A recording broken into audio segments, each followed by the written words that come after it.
വണ്ടിപ്പെരിയാർ കേസിലെ വിധിയിൽ അപ്പീൽ നൽകുമെന്ന് special prosecutor advocate Sunil Maheswaran Pillai. കുറ്റക്കാരനാണെന്ന് തെളിയിക്കുന്നതിനാവശ്യമായ ശാസ്ത്രീയ തെളിവുകൾ ഉണ്ടായിരുന്നു.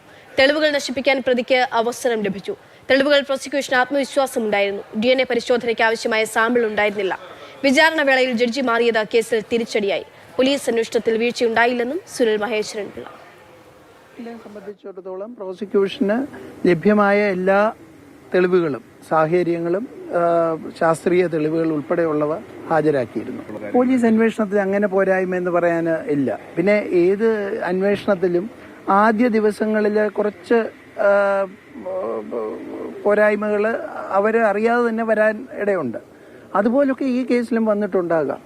അതേ ഉള്ളൂ. അല്ലാതെ അതൊരു അവരുടെ ഭാഗത്തു നിന്നുള്ള ഒരു വീഴ്ചയാണെന്ന് പറയാനുള്ള അതൊന്നും അങ്ങനെ പറയാനാവില്ല. ഞാൻ അപ്പീൽ റെക്കമെൻഡ് ചെയ്യും. എന്നിട്ട് അപ്പീൽ തയ്യാറാക്കി താമസമില്ലാതെ തന്നെ ഫയൽ ചെയ്യും.